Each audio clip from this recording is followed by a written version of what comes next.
লোকটি একটি তামার গামলার মধ্যে এক বোতল মিনারেল ওয়াটার ছুড়ে মারল।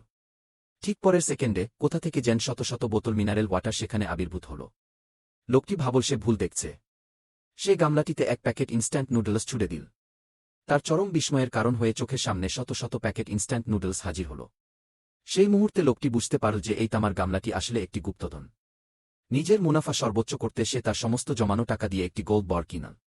এরপর সে স্বর্ণবারটি ওই গামলার ভেতরে রাখল। পরক্ষণেই গামলাটিতে শত শত স্বর্ণবারের স্তূপ জমে উঠল। লোকটি অত্যন্ত উত্তেজিত হয়ে পড়ল। এই স্বর্ণবারগুলো তাকে একটি বিলাসিতাভরা জীবন দেওয়ার জন্য যথেষ্ট ছিল। কিন্তু শীঘ্রই সে একটি মারাত্মক সমস্যা আবিষ্কার করল। সবকটি স্বর্ণবারের সিরিয়াল নম্বর ছিল হুবহু এক। তাই সে সোনা গলানোর সরঞ্জাম অর্ডার করল। সে সমস্ত স্বর্ণবার গলিয়ে একটি বিশাল সোনার পিণ্ড তৈরি করল। এরপর সে এক স্বর্ণক্রেতা মহিলার কাছে সেটি বিক্রি করল। ওই মহিলা সোনার পিণ্ডটি দেখে স্তম্ভিত হয়ে গেলেন। তিনি এর আগে কখনো এত বড় সোনার টুকরো দেখেননি। সোনার পিণ্ডটি বিক্রি করার পর লোকটি আমোদ প্রমোদ বা ভোগবিলাসে মত্ত হল না। পরিবর্তে সে অনেক টাকা খরচ করে একটি সেফ হাউস তৈরি করল। সে এক সেট দামি শীতের পোশাক এবং সেরা মানের খাদ্য উপকরণ কিনল। আসল বিষয়টি হল লোকটির পুনর্জন্ম হয়েছিল।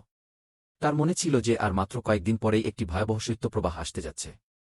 লোকটির কেনাকাটা শেষ করে মল থেকে বেরিয়ে আসার সময় বাইরে ইতিমধ্যেই তুষারপাত শুরু হয়ে গিয়েছিল।